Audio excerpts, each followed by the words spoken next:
I know. How's everyone today? Better. That's better. Oh, you were in my nightmare last night. I dreamt I was at a con last night. How pathetic is that? I had a Ray Donovan nightmare last night. Oh no. You guys watch Ray Donovan? Did he save you? No, we stopped after the first 3 episodes. Is it? Is your mic on? Violent. Hello, hello, testing. Everybody's It mic helps on? to talk into it. Hello! Hello, people. Good morning. Good morning. Well, it's absolutely. Hello. Good afternoon. Well, why don't we go down the row there, and you can start with Josh and just give Hi. a little bit about yourself. I'm Josh Grelle. Who are you? Are we supposed to like Little go into bit about detail? you. All right, cool. Hi, I'm a voice actor for Funimation Entertainment, Sentai Filmworks, Okatron 5000. A whole bunch of really fun, awesome places. I'm also a writer, ADR script writer for Funimation and for Bang Zoom. Some roles you might know me from, Armin in Attack on Titan. I'm also the narrator. Kurinosuke from Princess Jellyfish. Sadao Mao from The Devil is a Part-Timer. Most recently, I'm working on right now, actually, I play Ace in Puzzle and Dragon Cross. And let's see what else. Also, Prince Zen in Snow White with the red hair. Whole lots of really fun stuff. How about you? Yes, my name is Clarine Harp. I also work for Funimation, but I work there full-time. I'm the director of DVD, Blu-ray, and video production, and I'm also a voice actor. I guess I'm best known probably as playing China in Hetalia. So. Woo! Yeah. Hi. Wake up, everybody! Hi there, I'm Ellyn Stern, and I'm known for Haraway and Ghost in the Shell. I'm sorry, I have my cheat sheet here. Mobile Suit Gundam, I play Martha Vest Carbine. Bleach, I play Ichigo's mom, Masaki Kurosaki. Blue Dragon, I'm Jiro's mom and Maro's mother. I play a lot of mothers. Hello, children. That was vaguely creepy.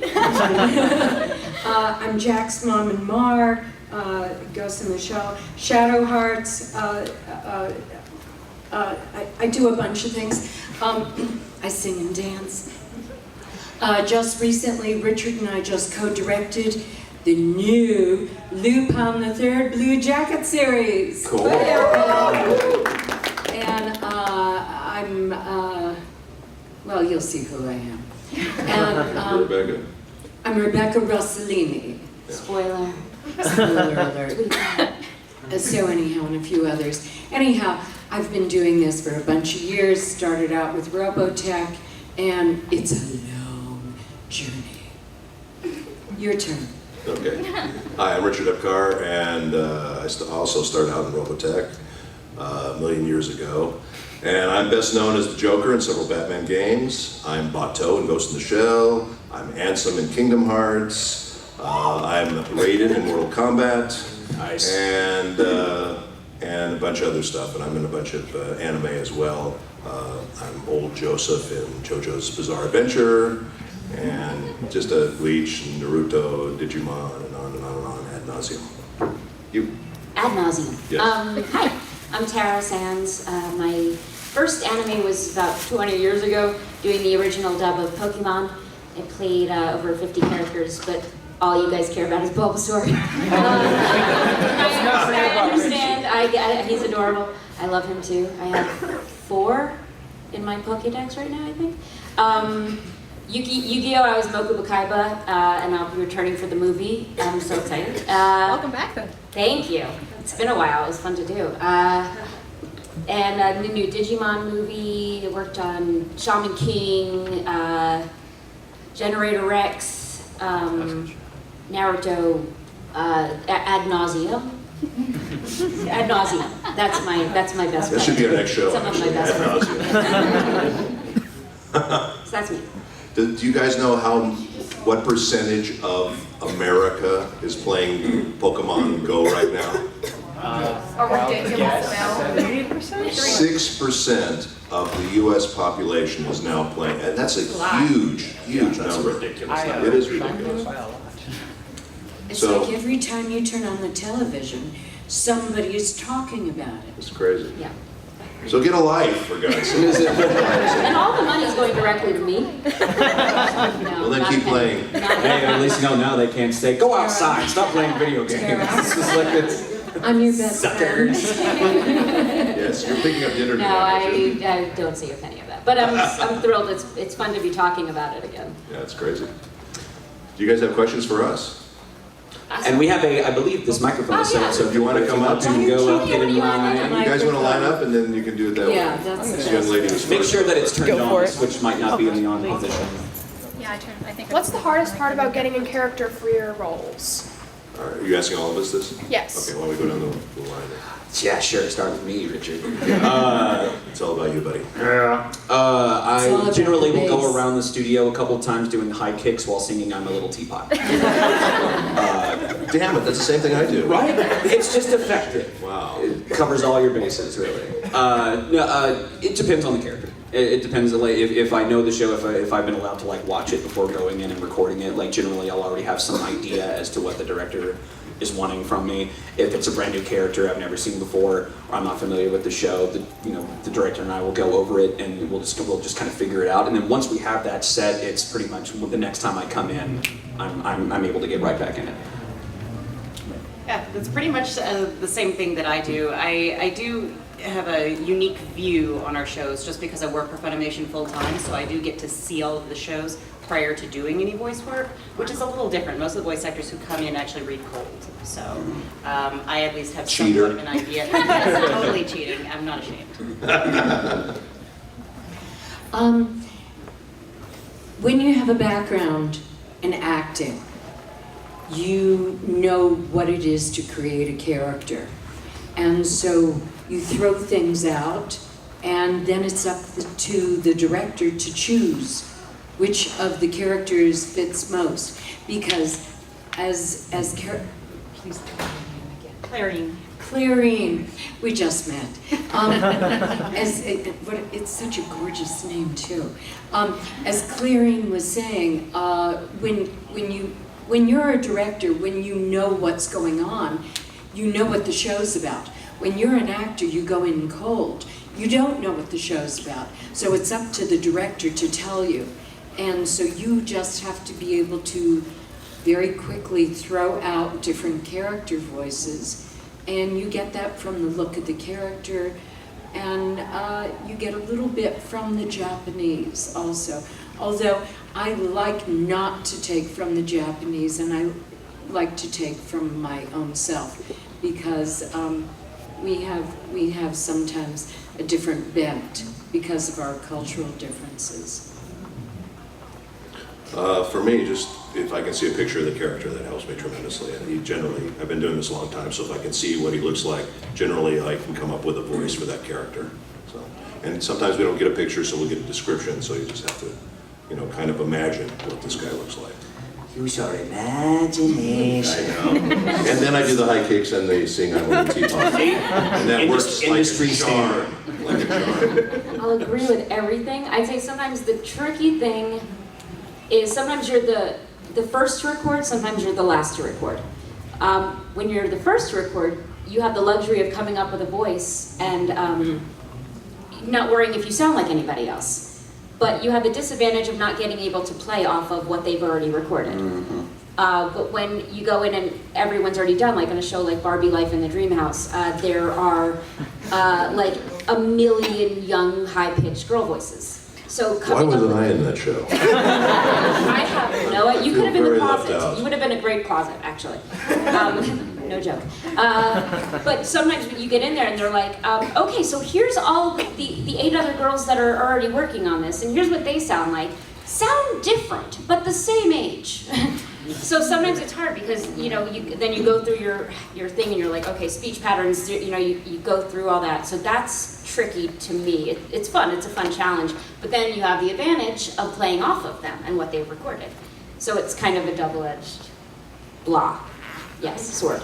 Double-edged blob. It's a W. It's a double-edged blob. I used to I say was like a trying to cliche. understand the double-edged blob. I just say blah. Blah. I get uncomfortable. I have a few blaws in my armory, actually. I only have a love single-edged blob myself. Oh, you know what? This is ad nauseum now. This is not ad nauseum. Seems to be the theme of the I think you panel. shaved with your single-edged blob this morning. Yes, I did, actually. So yeah, so that's a challenge for me. All right. So good morning, Good morning. all of you. Or well, I guess it's afternoon now. I don't know. Yes, it is. Anyway, so my question is for all of you. What is the character that you guys have voiced that you relate to the most? Well, this one. No, Start this. okay. I mean, I think there's a tiny bit of all of them that we probably relate to. I'm trying to think if there's one that stands out. Oh gosh.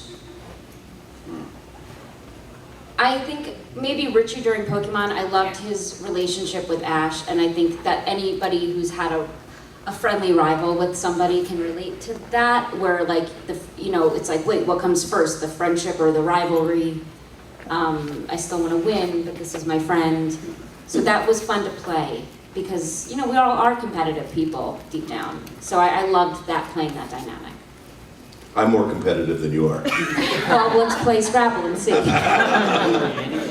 For me, I think the two characters that are, well, I don't know, there's three characters that kind of come to mind. I think Bato and Jigen and Raiden are very similar to me, especially the Thunder God part. Well, I'm a little schizophrenic, and I relate to all of my characters. Shut up. You know where you're sleeping tonight.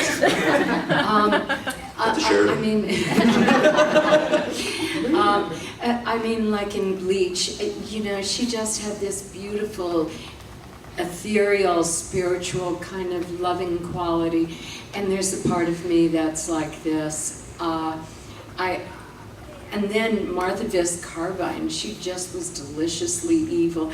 I mean, there's times I would love to just do that, I think, I really mean it. There's, like Tara was saying, there's parts of us in each of our characters. Just doing Rebecca Rossellini, I really related to her. She was in love, and you know what it's like to be in love. And Noen. Anybody watch Noen? One person. It's not that old. We just re-released it on Blu-ray. Really? I think it's a great, amazing show. It's very pretty. It's an amazing show. And You're biased. anyhow, I That's played Yu's mom. And incidentally, my favorite line in that was, "You, where are you?" Oh God, we just no. But she worried about her kid. She got drunk. She was a real person. I related to her. So I mean, I think again, like Tara was saying, we relate to all of our characters in one way, or at least that's what we try and find. And as a director, that's what I go for in also directing the actors, is to find the truthful part of themselves, that even as different as the characters are, to find the truth in it. And if you find the truth, it's within yourself. It pretty much sums it up. Yeah. Put a pretty good button on it, really. Yeah, I think so too, because there's something that I have to relate to something in every character in order to create a believable performance. Mm-hmm. Because if I don't have that connection with every single one of them, it's just not going to work. Right. And you're also, like you said, you're also putting a piece of yourself into every Yeah. single character. That's a way to make yourself relate to it. Yeah. I mean, and like you said, like I'm usually able to find some way that whatever character I'm playing, I can usually find some experience of theirs or something about their overall goals or their mindset or their worldview that I can relate to. And like Armin from, in Attack on Titan, he's very hard on himself. You know, as a young teenager, he doesn't see himself as being worth anything. He thinks he's weak and he thinks he's whatever. He's very self-judgmental and very hard on himself. Kurosaki, Princess Jellyfish, very in tune with who he is, loves the world, loves to live. His big challenge is that he wants to be able to be who he is, and he has to live this kind of dual life sometimes, but just little things like that. But, You know, years ago, it used to be when you look at Western animation, everything was, funny voices, and it had that kind of a performance. We've totally transformed and changed because we don't go for funny voices. We go for truthful voices, and it's like I was directing just this last week, and I said, don't do cartoony voices, and we are doing a cartoon, because we try and make it as real as possible, even though it is animation. Next question. Okay. Does this thing? Yeah. Okay. This is for Richard. Yes. I recognized you in Pillars of Eternity, but there's no list of how many people you were playing. How many parts? Oh, I don't even remember doing that, so I don't. It's hard. Sometimes we'll go in, it's like with World of Warcraft, I did like 30, 40 different characters. Yeah. On Skyrim, I play 25 to 30 different characters in that. So it just depends on what it is. And I don't know, I'd have to kind of go back, because I've done over 500 major characters, so it's kind of hard to remember all of the littler characters, but yeah, I'll have to look into that. That's a good question. Thank you for that. Hi. Next. What you're a shining star. Oh, thank you. is that Space Dandy Star? Steven Universe, actually. Steven Universe, okay, yeah. rock on. Either that or he works at Carl's Jr. I bet. When you were getting started as a voiceover actor, what sort of experiences sort of helped you to hone in on what is your voice, and from there, how did you, polish that? That's a great question. Well, I think we all have. Could you say it again? When you were getting started as voiceover actors, what sort of experiences helped you hone in on your voice, and then from there, how did you polish that? I think for me it was just I had the good fortune of, for the first year of in-booth experience, I just did nothing but bits and walla, and it would usually be like 20 to 30 characters at a time, and so I'd get to really play.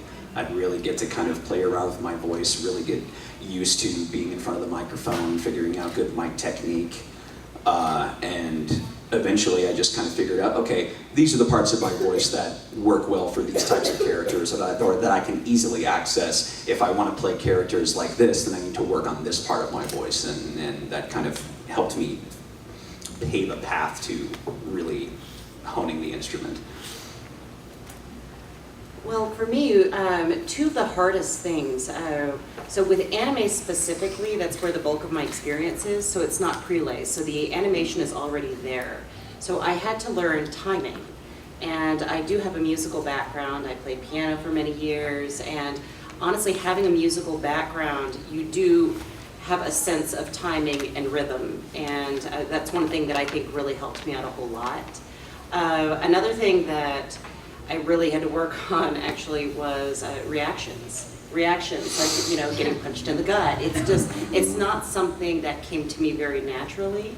So I have to thank Justin Cook. You guys might know who he is for all of that. Did he punch you in the gut? He put me through my paces. I mean, So it was pretty much boot camp. So they had me fighting role after fighting role after fighting role until I felt completely comfortable with it. Mm-hmm. For me, I started out acting when I was 12 years old, and I've always acted. And this is an extension of acting. It's acting with your voice. And like Clarine is saying, a musical background really, really helps. I've always sang and I played the piano, and that helps with timing because you have to be able to hear the rhythm. And I think for women, reactions, exactly what you're talking about, it doesn't come as easily to women as it does to men, and I had to work on reactions too. We started out actually doing these bad, what we call chop sake movies, which were these bad Thai films where they dismember people. No sex, no kissing, but dismembering body parts was allowed.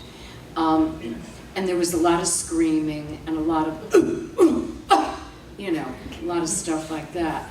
And so that became my boot camp for learning. But I think it comes more naturally to men than it does to women. Because, guys and their testosterone, they like all that stuff. We do. But, I think an acting background is what really, really was the thing that brought me to this.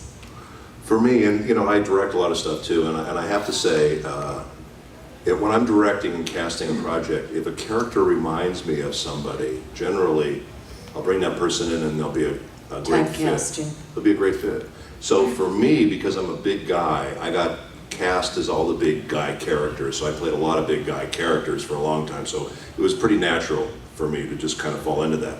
The thing which changed for me was when they started letting me do really different voices, which to me is a lot.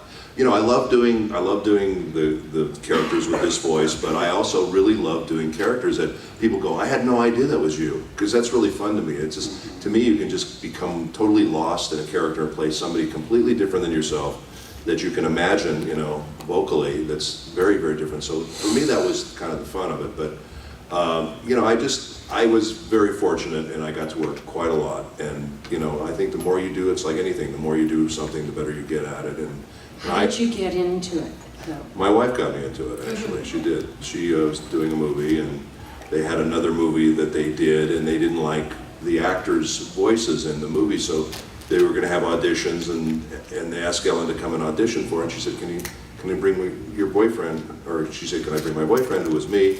And so I went there, and the guy said, have you done this before? I said, yes, I've done it 1,000,000 times. I never did it before in my life.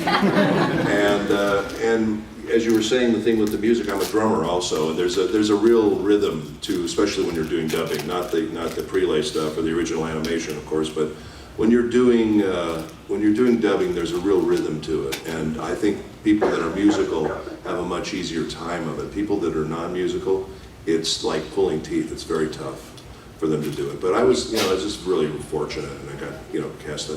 Fortunately, there's all the shows, just about all the shows have some big, either villain or hero or something like that. So I got all those parts, so it was great. My advice is always, like you guys said, it's an acting job first and foremost. Mm-hmm. And then I say, live your life and collect stories and collect people. Like, God, I met this great character today. She served me a coffee, and remember that person. And your life experience is going to give more to your characters than all your years of acting training in a lot of ways. Like, go out, get your heart broken, take a psychology class, learn about different kinds of people, read the newspaper, because that's what's going to figure in when they're like, can you do this voice of this random person at the last minute? You're like, oh my gosh, they remind me so much of that thing I read, that character in that book that I loved. And you're not going to relate the whole backstory, but that's in your head, and that's somewhere in there. So living your life to the fullest is going to inform all of the characters you end up playing. Thank you. Thank you. Thank you. But you have to keep them locked up at your house. That's a bit. Yeah.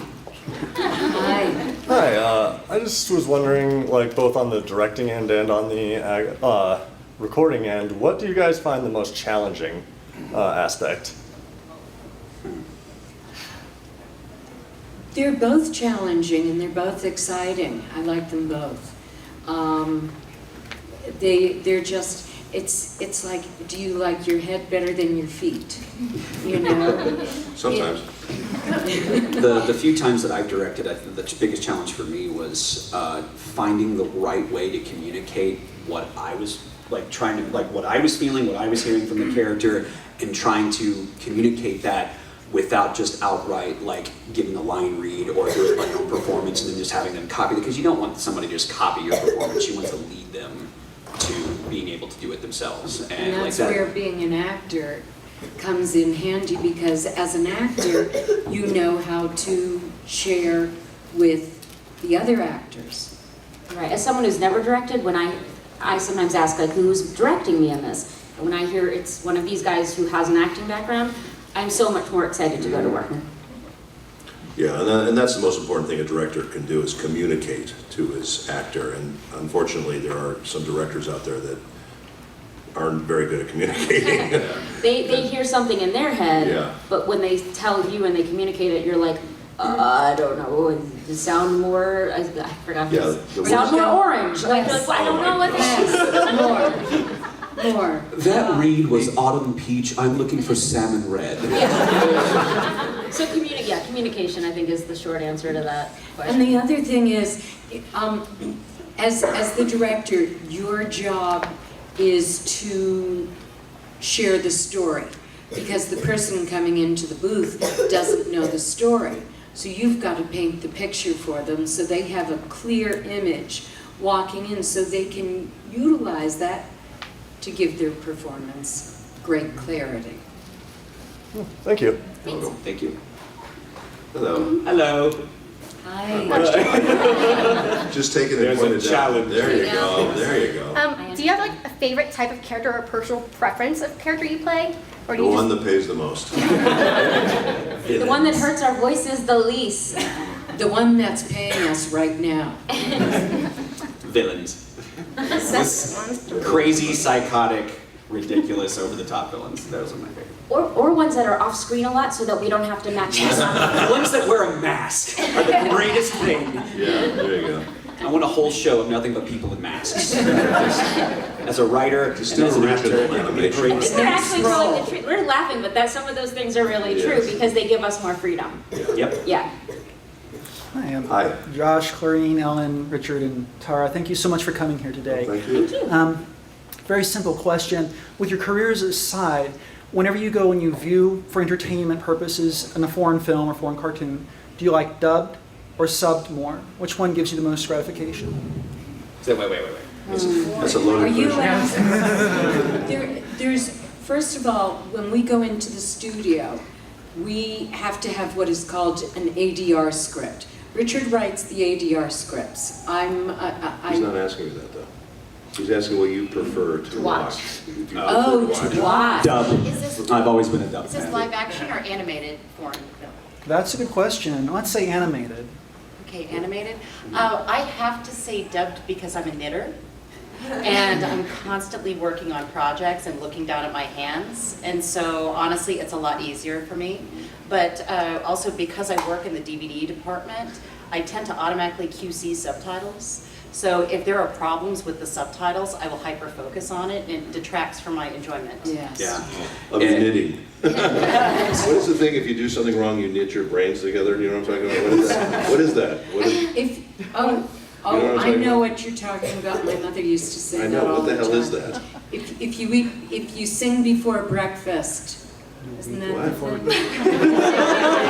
But we digress greatly. Ad nauseum. I prefer dubbed for animation. For live action, I have to say, even though we work on Academy Award winning films from Yeah. all over the world, and we dub them, and we do a really good job, if I do say so myself. It looks like English when we're done with it. But I would prefer to see, prefer to spill water all over again. Don't grab the microphone. That was my new performance. Yes, give it up. She cleaned it for you. But I prefer to see and hear the actor's original performance in the live action. But for animated, I would prefer dub. Yeah, What the hell is going on? I think dubs have gotten so much better over the years too. I think there was probably a point when I would have preferred a sub. I know when I first started Pokemon, I remember reading reviews of different shows I would do, and people were angry that dubs even existed. So that was a weird time because I would, the couple of people I would meet would be like, yeah, I just can't even I can't even try to watch a dub. And now Then don't. now they're not angry about them existing anymore. Because I think that just has a lot to do with the quality. Yes. And technology has made it easier to do a better job with dubs. You know, Pro Tools has gotten better and all those things. So I think We're not recording on today, 20 years ago, I might have had a different answer, but today I prefer the dubs. We can do stuff so well that it looks like it's English. You know, it does not look like we're dubbing a project. In the old days, I think dubbing's got a bad name because in the old days it used to look like crap. It did. It looked horrible. The Tiger Lily, what's Yeah, the Woody just Allen? really all those movies were just horrible. But you know, the thing we forget is, once again, we're spoiled over here because we never had to deal with that. When you go, they call it the FIG, that's France, Spain, Italy, and Germany. Everything that comes out of those countries, they dub regardless. So they're used to seeing dubs, so it's not a big deal for them. But for us, we don't see dubs normally, so it was kind of weird. It's getting more into mainstream stuff now, thankfully. But you know, I think we're doing a much better job with it too. I've got to say, I did quite a few live action films recently. One of my favorite ones, and this is like a lifetime experience. Richard did the script. It was away from it. You better move it away from the board. Jesus. One of my favorite experiences was I directed the dub of Star Wars Episode 4, A New Hope, into the Navajo language. And so I was on a reservation, the Navajo reservation, for 3 weeks, directing Navajos who were not actors, who had never before dubbed, who had never before used a mic, and who were just speakers. And the reason for this was they wanted to create a new inspiration for the language. It's a dying language, and they wanted to inspire the youth. The elders can't communicate with the younger kids, and so they wanted the youth to be able to speak Navajo. And now they have these schools called immersion schools. And so it was extraordinarily exciting. If any of you want to see it, it is so extraordinary. The crawl at the beginning is in Navajo of Star Wars. And Han Solo, I found a guy who was a comic. He sounds like Harrison Ford. And it was so perfect because as a comic, I got him to do the timing. And I made C-3PO a woman, and which was really exciting. But she still sounds like the original, but it was a woman. No, he's kind of a woman anyway. Anyhow, it's on Amazon. Star Wars and a Navajo version, and if any of you are interested, I urge you to go and see it because it's quite exciting. It's pretty cool. Thank you Is very that much. Pac-Man on your fez? It's a fish Pac-Man. This is a character called Grunkle Stan from Gravity Falls. Cool. Thank you very much. Thank you for your question. Hello. Hello. Thanks for coming in today. You can pull the mic up if you want, so you don't Yeah. have to be hunchback.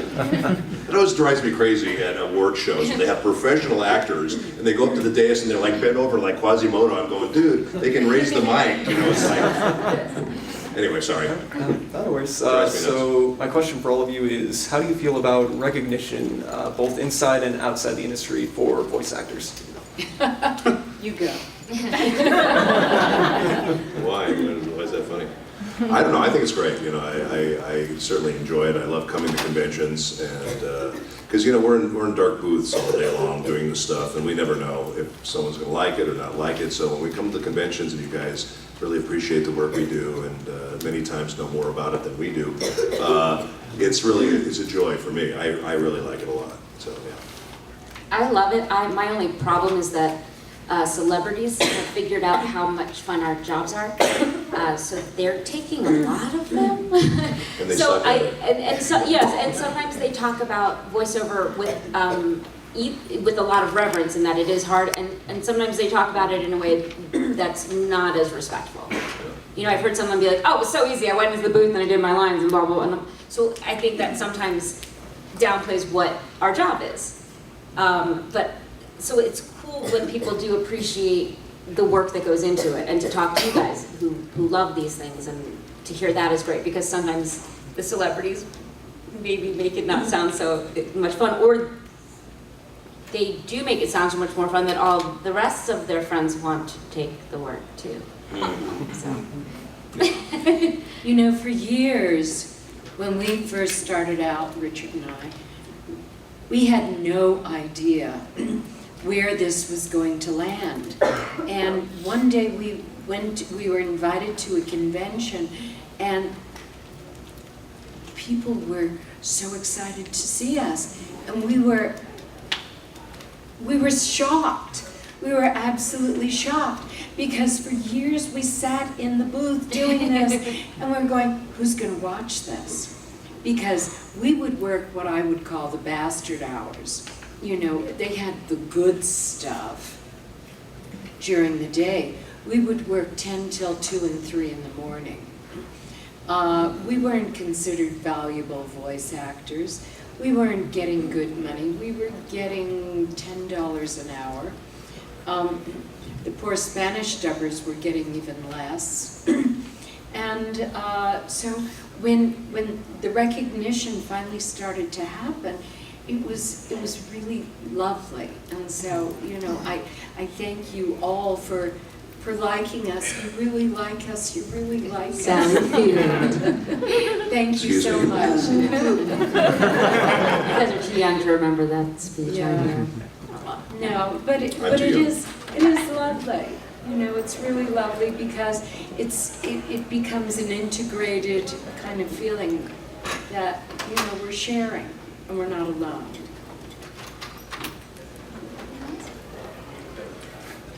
I will say that I was very used to stage acting. So I was very used to the interacting with the audience and feeling the energy of the room. And so dubbing is a completely different experience, because it might be months before anyone gets to watch and see what you've done, and you still may or may not know what their reaction would be. So. Yeah, and the great thing about like what we're doing now, sorry, I didn't interrupt you. About right now, especially like working with Funimation with the broadcast dubs, is that you were about to go there. Yeah, like, that's exactly where I was going to go. I'm sorry. Is the fact that we do get to have that really quick turnaround. Like usually now, if I dub an episode like Puzzle and Dragon right now, I dub an episode, it's up the following Tuesday. And immediately we get to hear the feedback, we get to hear like what people are liking about it, what people are not liking about it, and like it's really cool. It's a lot. It's so much faster than it was when I was growing up. Being able to get stuff. Yeah, absolutely. All right. Thank you. Well, thank you. Next. Hello. Oh, that'd be the fun. It's like working in a deli. Number 27. You're up. So as an aspiring voice actor, I have a question. How do I get better in my standard 102s? I feel like I can just do a little better to really nick them up like where they're supposed to be. How do you do better doing Which what? one? Standard 102s? What's that? It's just your usual following your in-out type stuff. Your Just practice. and stuff like that. Watch a lot, practice a lot. You know, That's the good classes. That's fair. The thing that a lot of people don't realize is, you know, we all talk about being a good actor, and that's super important. You have to be a really good actor in order to compete in this business. But the thing that a lot of people don't realize is, particularly in games and anime, when you go in, you're seeing that script for the first time. So you're not just working on it as an actor. You have to be able to cold read a performance, and that's the toughest thing. As a director, I'm asked to direct celebrities all the time, and they can be wonderful film actors, but they suck. A lot of them do in the booth because they're not used to working like that. They're used to getting the script weeks before they have to do it, going over it, poring over it, creating a character, doing all that sort of thing. With this, you've got to jump in the booth and you've got to cold read a performance. So that's the hardest thing. So my suggestion to anyone who wants to get into this business is to read out loud every day. Just read out loud, newspaper, I don't care what it is. Just read out loud so that you are really good at it, because that's going to be the thing that's going to make or break you getting hired in this business, really. Ditto. What kind of experience have you had? Well, right now, my group of friends and I were producing and making a show on the internet. Can't really talk about it too much because of NDAs. But I've also put in some auditions. I actually got one for an old style like kung fu movie where like the dubbing doesn't match with like what's going on screen. So I just got picked up for that. I haven't actually done that yet, but it's a little bit. That's great. Just keep doing it. Have you taken any acting classes? No, but I was in band for a majority of my life, so I got that timing down. That you guys were And talking band about. is a good thing, you know, to have that timing thing. But to understand character development and the arc of the character, I mean, like Carlene, I started in stage. Clarine. So close. Carlene's your sister. I'm doing it all wrong. You'll get it one day. I believe in you. I'm going to be sorry. And Clarine over here.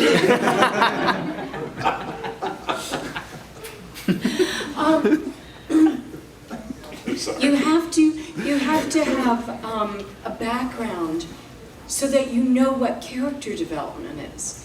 And the only way you can do that is by taking acting classes. Yeah, I'll add on to that. I think what's just as valuable in life and in acting work is an improv class. I think if you're an accountant, if you're an actor, if you're a secretary, whatever your job is, an improv class just makes you more present. And I hate saying that because it sounds so like, but it does. It puts you in a moment because you have to think on your feet. And I love being in improv classes with people who have all different jobs because watching people come out of their shell, I think it is one of the most productive things you can do as a human being is take a class like that, and it will help your acting enormously. You think accountants should take improv classes? Absolutely. I'll tell my accountant. Yes. Well, I think it helps with. I think an improv class helps with human interactions, and some of those people are not great with human interactions. Yeah, that's true. That's my reasoning. I just think it makes you a more aware, alert human. Plus, we need all that practice to come up with those false numbers for you. Yeah. Exactly. Yeah, it makes you a better liar. What are you saying? Improv will make you a better liar, so take a class. Yeah. And if acting classes specifically are not really available in your area or around a time that is good for you, whatever your work schedule may be, community theater is always a great way to go as well. But every college has acting classes. It's the cheapest, most productive way to go. Acting, speech, movement, all that Yeah. stuff. You don't have to be even going to the college. You can just take those classes, and at least you'll know it's legitimate. There's a lot of phony, baloney voice acting coaches or teachers out there. Be very, very careful who you go to. That's why the And colleges check them out ahead are of a good time. way. Well, and every college has a radio station for the most part, and it's a great way to volunteer and get some time in the studio. Say, hey, I'll volunteer and do this commercial for you for free. And start hearing yourself on tape and maybe get a demo together that way. That's always what I tell people. Good question. All right, thank you. All right. Good luck with your stuff. Thank you. Don't take our jobs. Pull it down. I can't We promise. just told them to do it for free, for God's sake. Well, at a local. Stay in Denver. You know what I mean. I love your kimono. It's Thank you. beautiful. This was my grandmother's. I'm wearing it in Oh, memory. beautiful. Very nice. Straight out of Okinawa. Nice. Wow. Very cool. Thank you so much. I asked a similar question to this last night to Richard, but I'm directing it to all of you. Which roles would you say were the easiest, like the takes just happened like that, you could get into it so easily and nail it? And what were the ones that were like hauling bricks uphill? Is that the race is going to start in 5 minutes? We have 5 minutes. We have 5 minutes. I Okay. just saw a red flag. Is that bad? That's bad. Is that a warning? Yeah. All right, Okay, let's so we'll go. talk fast. You go down. You start. I think for some reason working on this new Digimon project, the voice came very easily to me. It felt very natural. I think maybe it harkened back to my Pokemon days and just stylistically felt really comfortable for me. Difficult-wise, I just did a Gundam Thunderbolt, and that was the most real style of acting I've done in anime. And I worked with Stephanie Shea, directed that, and she wanted, she's like smaller. And it was. Doesn't get smaller than Stephanie Shea. But yeah, so for me, that style, it didn't always match maybe the picture that I saw. And I remember I left that session really sad, thinking, I hope I did good work. And she sent me a text right away, and she said, I know you were upset. I want you to know that like it all works and it's going to look great. But it's weird after this many years to leave a session thinking, they're going to replace me. That's honestly how I felt when I left. That's a bad feeling. Yeah, but it happens to all, I mean, that's the thing, it happens to all, I'm sure, maybe not to you. I've never experienced that myself. For me, I don't have any, as I said last night, I don't have any problem with any characters. I enjoy doing all the characters. The hardest part for me of this work is when we do like Call of Duty or Spec Ops, and that's like we're just screaming our balls off for hours and hours and hours, and that's the hard part for me, is just doing that. Totally understandable. Just recently, I went into the booth and I did a voice. It was just a small character, but I did a voice that was a little bit out of my range. And I like to think I can do everything, but I can't.